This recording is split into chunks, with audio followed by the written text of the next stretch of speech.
Assalamualaikum warahmatullahi wabarakatuh. Om Swastiastu, Namo Buddhaya, salam kebajikan, selamat sejahtera bagi kita semua. Berjumpa kembali dengan saya, Rifan Yulia Ristianto, dari SD Negeri 02 Ngerdu, Kecamatan Karangpandan, Kabupaten Karanganyar, calon guru penggerak Angkatan 9. Kali ini saya tidak sendirian, saya ditemani oleh beliau, Ibu Azizah, Guru Pendidikan Agama Islam di SD Negeri 02 Gerdu. Selamat pagi, Pak Azizah. Selamat pagi, Pak Rifan. Apa kabarnya hari ini? Alhamdulillah sehat, baik. Ya, baik sekali ya Bu Azizah. Nah, hari ini Pak Azizah kita akan adakan percakapan pra-observasi sebelum nanti saya akan mengamati jalannya proses pembelajaran yang Ibu lakukan di dalam kelas, atau sebelum saya melakukan proses supervisi kelas. Adapun tujuan yang akan dilakukan supervisi yaitu untuk mengetahui dan juga mengevaluasi jalannya proses pembelajaran yang akan Ibu lakukan. Dan kenapa kita hari ini melakukan percakapan observasi, yaitu sebagai persiapan awal sebelum nanti Ibu melakukan kegiatan pembelajaran agar lebih siap dan lebih percaya diri, sehingga memberikan pembelajaran yang terbaik bagi murid, begitu aja. Lalu ada beberapa pertanyaan yang akan saya sampaikan, Bu. Ya. Yang pertama berkaitan dengan tujuan. Kira-kira apa tujuan pembelajaran yang ingin Ibu Azizah capai? Untuk berdasarkan rancangan pembelajaran yang saya tuliskan ya Pak ya, tujuan pembelajaran yang akan dicapai nanti diharapkan yang pertama, peserta didik itu mampu menguraikan makna dari pembelajaran qadha dan qadar. Kemudian yang kedua, peserta didik itu mampu mengklasifikasi, membedakan antara contoh dari qadha dan qadar itu apa. Yang ketiga, peserta didik itu memahami tentang hikmahnya qadha dan qadar, kemudian mengaplikasikannya ke dalam kehidupan sehari-hari. Begitu Pak. Lalu bagaimana dengan area pengembangan yang ingin Ibu capai atau ingin Ibu lakukan observasi? Baik, untuk area pengembangannya mungkin saya menggunakan dua aspek ya Pak. Pertama dari pengetahuan dan juga keterampilan. Yang pertama ini pengetahuan, ini siswa ini mampu menguraikan tentang qadha dan qadar. Itu nanti bisa dengan penugasan, melalui LKPD ataupun yang lainnya ya Pak ya. Nah, kemudian yang kedua, keterampilan itu nanti bisa dengan game mind mapping. Nanti kita akan menjodohkan makna dan contoh qadha dan qadar itu sesuai kemampuan murid. Itu Pak. Ya. Jadi ada dua aspek ya Bu ya. Yang pertama aspek pengetahuan dan yang kedua adalah keterampilan. Ya. Saya ingin mendengar Bu, bagaimana rancangan pembelajaran yang ingin Ibu terapkan di dalam kelas. Mungkin dari segi strategi pembelajarannya, model pembelajarannya, ataupun dari metode pembelajarannya.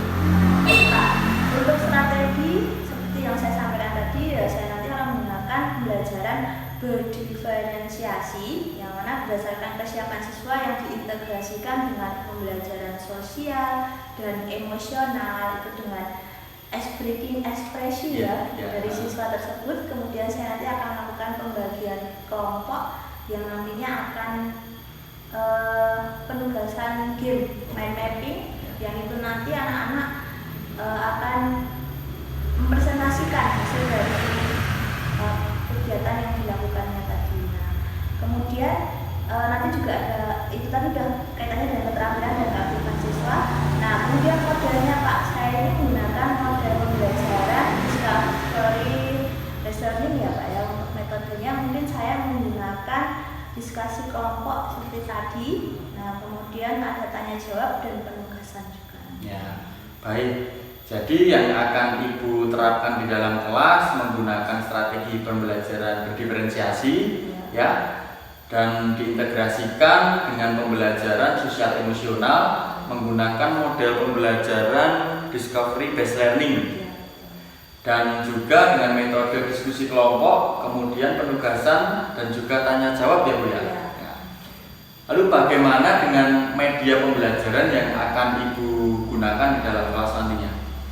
Untuk media pembelajaran yang saya gunakan itu nanti beragam ya Pak ya. Contohnya ada teks laporan hasil observasi, kemudian LKPD atau lembar kerja siswa, kemudian nanti saya akan memberikan tayangan PowerPoint dari tayangan proyektor ya Pak ya. Nah kemudian selanjutnya ada ya game-game SBG dan sebagainya ya Pak.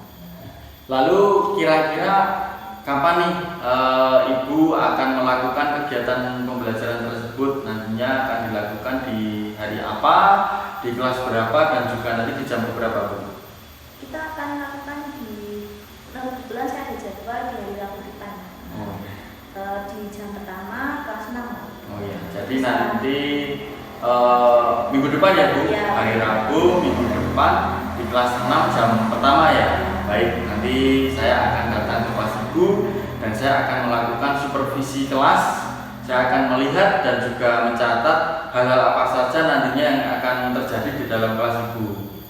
Nah, tapi Bu Aisyah nanti setelah Ibu melakukan kegiatan observasi atau pembelajaran di dalam kelas, kita adakan percakapan yang terakhir ya Bu. Setelah Ibu Azizah melakukan observasi, nanti ada percakapan terakhir, yaitu percakapan pasca observasi yang nanti akan didampingi oleh pengajar praktik juga. Ya. Baik Bu Aisyah, sebelum kita akhiri, kira-kira apa yang Ibu dapatkan dari hasil percakapan kita hari ini? Saya mungkin mendapatkan gambaran banyak tentang media apa yang nanti saya akan gunakan di sini. Kemudian media itu akan saya gunakan nanti, sudah saya persiapkan dari sekarang.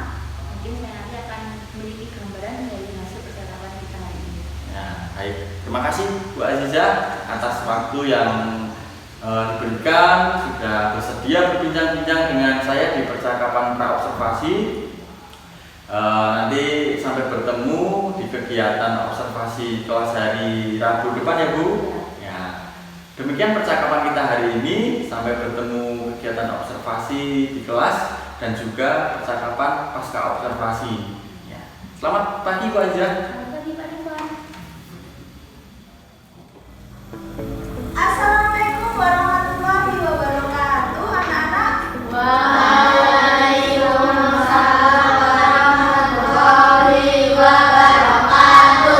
Selamat pagi, anak-anak. Bagaimana kabarnya kalian hari ini?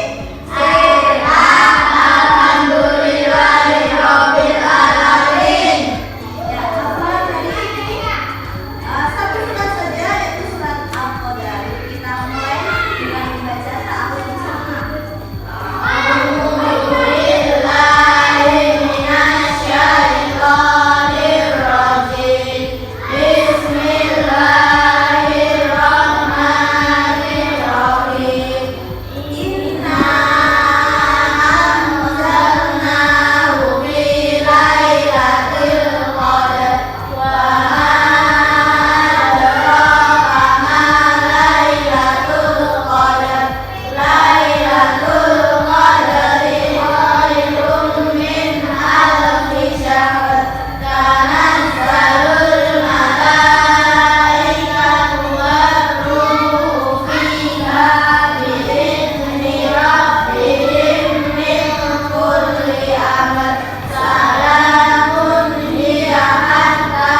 bisa menjelaskan makna dari apa itu qadha dan qadar. Yang kedua, anak-anak diharapkan mampu membedakan contoh dari qadha itu apa dan contoh dari qadar itu apa. Yang ketiga, anak-anak mampu memahami hikmahnya. Anak-anak belajar tentang qadha dan qadar, kemudian nanti diaplikasikan ke kehidupan sehari-hari. Paham? Paham. Untuk selanjutnya, sebelum kita lanjutkan, di sini juga ada tayangan video ya, nanti kamu bisa lihat. Salah satu Ilustrasi dari qadha dan qadar. Anak biar lebih ada gambaran apa itu qadha dan qadar. Anak-anak silakan menyaksikan tayangan video berikutnya. Teman-teman, lingkungan, dan sebagainya, kita sering lupa bahwa sehat pun sudah merupakan pemberian dari Allah. Di episode kali ini, saya akan membahas kisah inspiratif seorang pria yang tidak memiliki tangan dan kaki tapi bisa sukses. Iya benar, beliau bahkan tidak punya tangan dan kaki. Ini bukan disebabkan kecelakaan.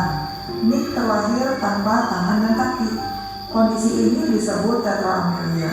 Dokter dan orang tuanya terkejut ketika Nick lahir karena kondisi ini tidak terdeteksi pada saat kehamilan. Kalau ada penonton di sini yang mikir, itu ibunya kali jatuh pas hamil atau minum obat penggugur kandungan atau apa, jangan mikir begitu. Ibunya tidak mengalami kecelakaan kok, dan juga tidak meminum obat apapun ketika hamil. Jadi ini bukan karena keracunan. Kondisi ini pun bukan turunan ataupun warisan genetik. Jadi benar-benar murni karena kehendak Yang Maha Kuasa.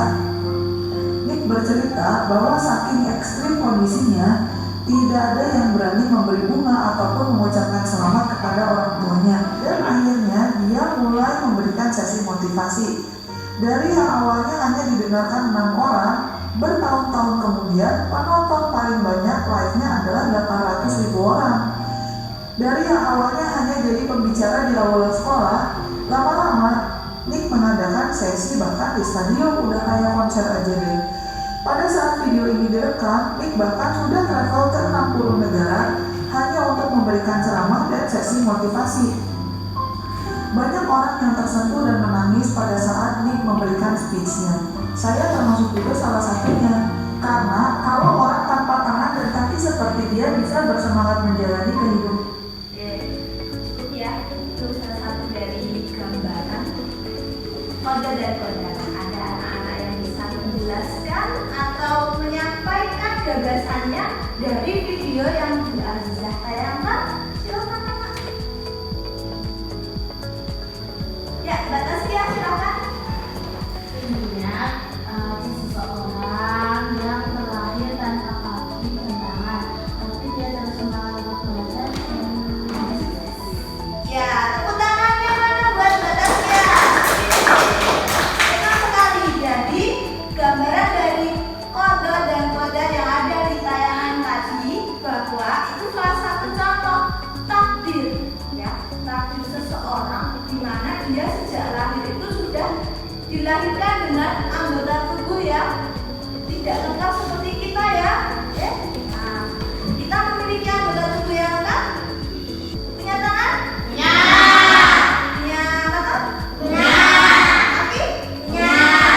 Nah, di video tadi adalah seorang motivator, ya, seorang penceramah ya kalau dalam agama Islam. Nah, dia memberi motivasi kepada semua orang yang ada di dunia dari beberapa negara yang dapat ada masing-masing, Mbak. 60 ya, 60 negara ya. Wow. Nah, jadi tadinya dia motivator di aula sekolah, terus dia bisa menyampaikan di 60 negara. Jadi motivator orang banyak ya. Ada yang punya cita-cita seperti Nick ya, namanya ya Nick. Ada? Saya jadi dokter aja. Oke, nah itu cukup ya. Selanjutnya kita akan stop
niatkan dalam hati, Bismillah, ya Allah, hari ini saya beribadah kepadamu. Saya melangkahkan kaki hari ini ke sekolah untuk menuntut ilmu. Ya Allah, saya melangkahkan kaki hari ini untuk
Assalamualaikum warahmatullahi wabarakatuh.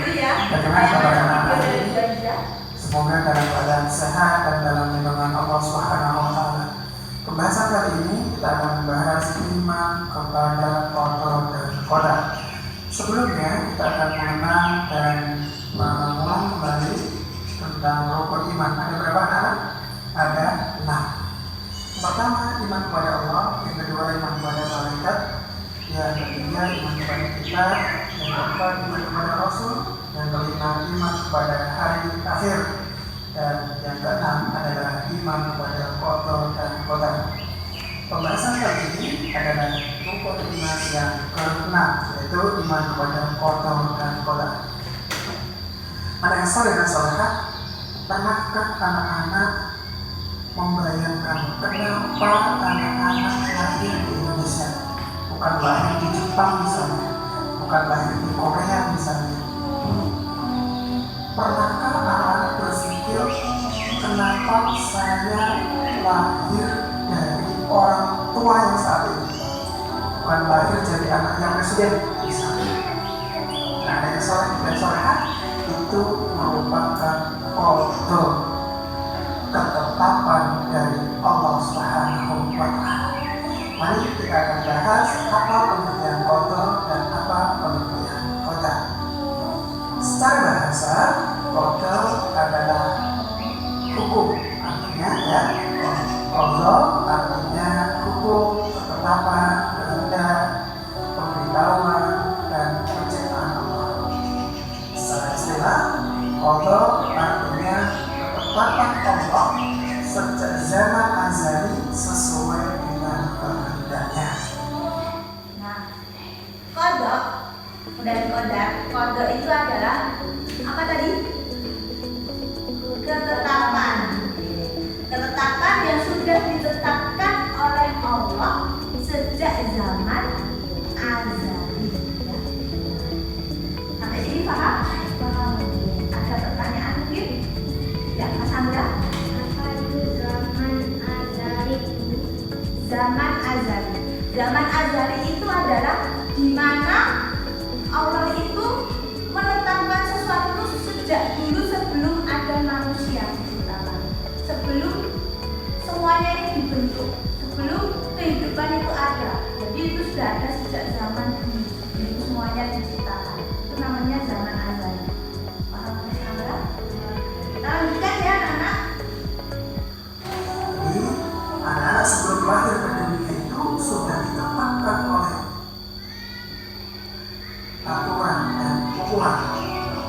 Secara istilah, qadar adalah perwujudan dari qada atau ketetapan Allah. Iman kepada qada dan qadar yaitu meyakini dengan sepenuh hati bahwa semua yang terjadi atas makhluk ini pasti ketika dianda di anak-anak merupakan ketentuan, ketetapan dan Kalau qadar itu sendiri apa anak-anak? Tadi kan qada. Qada itu adalah ketetapan Allah yang sudah ada sejak zaman azali. Kalau qadar itu sendiri apa? Tahu tidak? Tidak. Nah, kalau qadar itu adalah takdir, di mana sesuatu keputusan Allah itu yang masih bisa diubah, masih bisa diubah oleh manusia. Dengan cara apa? Pertama, doa. Ya, ikhtiar dulu. Nah, ikhtiar itu apa, anak? Ikhtiar itu adalah usaha. Usaha kita, kemudian kita habis berusaha kita berdoa, setelah itu kita tawakal, berserah diri kepada Allah. Selanjutnya kehendak dari Allah. Adanya pergantian siang dan malam. Siang adalah apa yang sudah terjadi. Adanya pergantian siang dan malam. Siang dan malam merupakan ketentuan dari Allah Subhanahu wa Ta'ala. Nah, contohnya ini ya. Jadi qada itu sudah ditetapkan oleh Allah sejak zaman azali. Contohnya terjadinya siang dan malam. Terus terbitnya matahari dari timur, terbenam di sebelah barat. Sudah ada sejak dulu. Belum kita diciptakan. Yang kedua, kan kamu anak-anak harus belajar dengan itu. Jika anak-anak menginginkan juara kelas, menjadi anak yang pintar, nilai yang bagus. Kalau ini adalah contoh dari Kodan. Kodan tadi kan dengan usaha dan doa ya. Salah satunya kita ingin jadi juara kelas atau enggak juara dalam perlombaan. Anak-anak, apa yang harus kalian lakukan? Usaha apa yang harus kalian lakukan supaya jadi juara?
pertemuan yang akan datang tentang hikmah beriman kepada qada dan qadar Allah dengan tayangan-tayangan video yang tayangkan nanti ya. Oke, siap?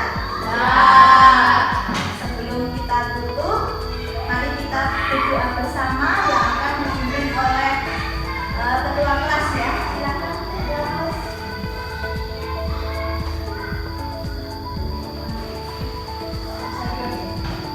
Mari teman-teman kita berdoa sesudah belajar. Doa mulai.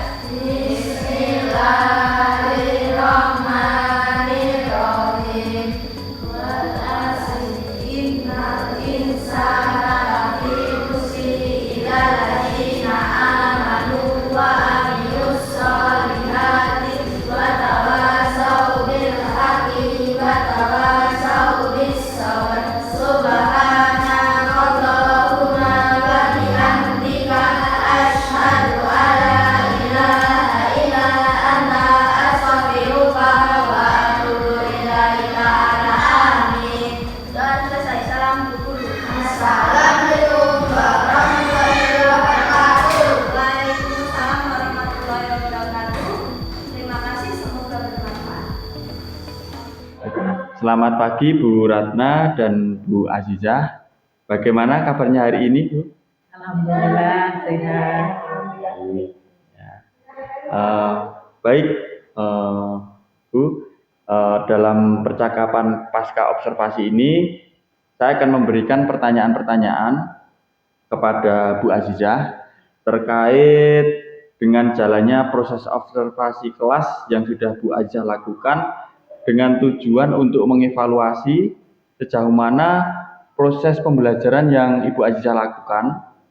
Untuk pertanyaan yang pertama, Bu Azizah, bagaimana perasaan Ibu terkait jalannya kegiatan observasi kelas yang sudah berlangsung? Perasaan saya ya belum terbiasa, mungkin merasa tegang dan masih grogi. Awalnya observasi perdana Pak, belum pertama kali, tapi alhamdulillah berjalan dengan baik dan lancar. Ya. Baik sekali Bu. Untuk pembelajarannya sudah berjalan dengan baik ya. Dan bisa diceritakan Bu, area pengembangan apa yang Ibu lakukan di kelas dan kemudian langkah-langkah atau tahapan-tahapan pembelajaran apa yang sudah Ibu lakukan di dalam kelas? Mungkin kalau tahapan tentunya saya membuat perangkat pembelajaran, kemudian untuk area pengembangan siswa menguraikan hasil telaah yang mana nanti terhadap makna qada dan qadar. Sedangkan keterampilannya itu lebih ke menjodohkan makna dan contoh dari qada dan qadar sesuai kemampuan murid. Ya, baik. Jadi area pengembangannya itu berkaitan dengan pengetahuan dan keterampilan, gitu ya. Menurut Bu Azizah, sejauh mana area pengembangan Bu Azizah yang sudah disampaikan tadi, apakah sudah berhasil dilakukan di dalam kelas atau belum? Alhamdulillah, menurut saya sudah berjalan dengan baik. Namun memang masih ada kekurangan dalam pembelajarannya. Oh, begitu ya Bu Aisyah. Baik-baik. Jadi sudah dilakukan dengan baik dan sudah berjalan sesuai, tapi masih ada kekurangan ya. Nah, menurut Bu Azizah, apa yang menjadi kekurangan atau mungkin kendala-kendala yang Ibu hadapi saat melakukan proses pembelajaran di kelas? Kekurangan atau hambatan yang sering saya hadapi yaitu tentu mungkin dialami oleh guru-guru yang lain juga ya. Masih ada beberapa siswa yang tidak ingin terlibat dalam kegiatan pembelajaran tersebut, artinya siswa itu kurang aktif dan juga kurang aktif, baik jadi beberapa siswa itu tidak terlibat dan kurang aktif mungkin dalam mengandalkan teman.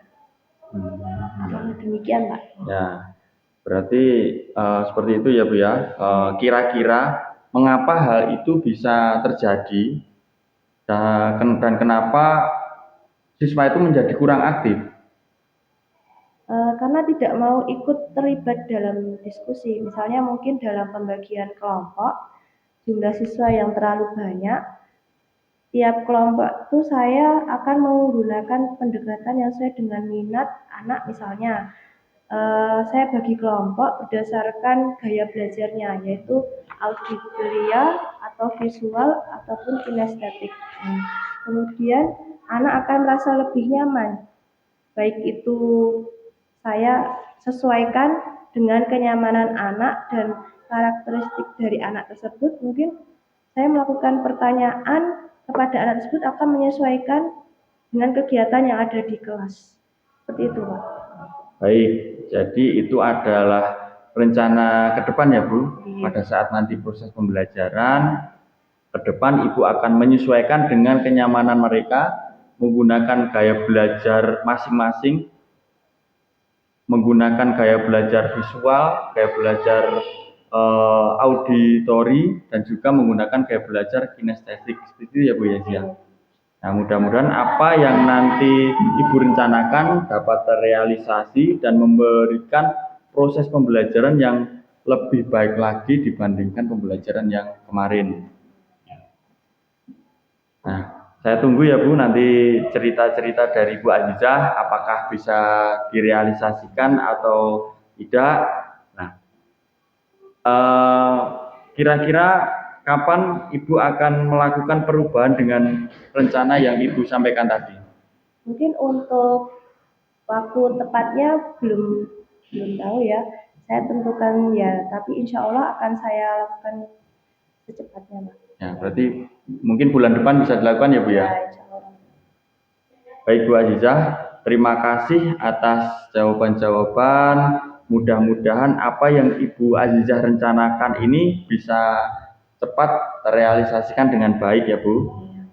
Selanjutnya saya berikan kesempatan kepada Bu Ratna sebagai pengajar praktik untuk memberikan umpan balik atau tanggapan terkait dengan jalannya kegiatan percakapan pasca observasi atau mungkin kegiatan observasi kelas. Monggo Bu Ratna.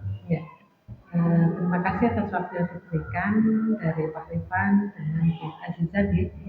Yang pertama, izinkan saya terkait pembelajaran sudah dilaksanakan Bu Azizah. Saya melihat sudah luar biasa pembelajarannya. Begitu. Kemudian dari Pak Rifan, tadi kalau saya melihat dari proses coaching yang sudah dilakukan, percakapan coaching itu sudah menyampaikan sesuai dengan alur cerita. Dari yang pertama, Pak Rifan sudah menyampaikan tujuan dari proses coaching dengan ke Bu Azizah. Jadi tujuan, kemudian di situ penjenengan juga memberikan penguatan terkait pengembangan area-area pengembangan yang akan dituju dari proses pembelajaran yang dilakukan oleh Bu Azizah. Di samping itu Pak Rifan juga sudah ini ya, istilahnya melakukan identifikasi dari ini melalui pertanyaan-pertanyaan yang menggiring Bu Azizah. Dengan sendirinya Bu Azizah menyampaikan indikator ketercapaian, kemudian tantangan, kemudian upaya apa yang akan dilakukan Bu Azizah.